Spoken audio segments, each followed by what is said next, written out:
क्या क्या और बाहर आ सकता है। वीडियो लीक्स पे इमरान खान कहते हैं अदालत अब जाना चाहिए, मेरी हॉटलाइन जो घर वाली थी वो भी मैनेज्ड थी, अदालती वारंट गिरफ्तारी जारी और फिर भी गिरफ्तार नहीं आप कर रहे। ये मुहाजराई की तरफ चीज़ें ज़्यादा टेंशन में नहीं चली जाएंगी। नहीं ये तो ऐसा कुछ नहीं है। अदालती वारंट गिरफ्तारी जारी और फिर भी गिरफ्तार नहीं आप कर रहे।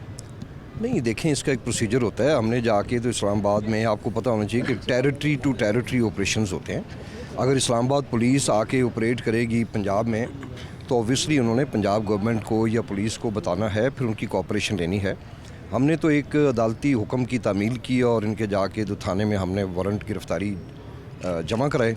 तो उसके बाद मैं समझता हूँ कि राना साहब को ख़ुद पेश होना चाहिए या कम से कम अदालत में जाएं और अपना व्यू पॉइंट दें, फिर जो अदालत का हुक्म होगा उस पर अमल होगा। तो ये मुहाजराई की तरफ चीज़ें ज़्यादा टेंशन में नहीं चली जाएंगी। नहीं ये तो ऐसा कुछ नहीं है। ये 2019 का केस है और मुहाजराई कैसे होगी। जब मैं ये नहीं कह रहा हूँ कि क्यों हमारे इमरान खान साहब के ख़िलाफ़ इतने पर्चे हुए हैं, हम तो किसी मुहाजराई में नहीं गए।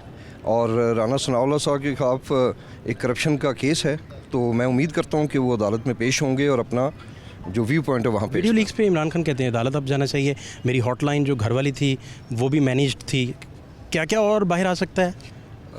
कोई अहम बातें मज़ीद, जिस तरह बहुत सारी चीज़ें आपके साइफर से मुतल्लिक बाहर आई। देखें, यही तो मैं कंडेम करता हूँ कि highest office in the Pakistan अगर वो भी महफूज नहीं है और इसके अंदर इस तरह की पिलफरेज हो रही है इन्फॉर्मेशन की, तो ये बड़ी एक मैं समझता हूँ अलार्मिंग बात है और ऐसा नहीं होना चाहिए। जो भी कर रहे हैं उनको मुल्की सलामती का सोचना चाहिए।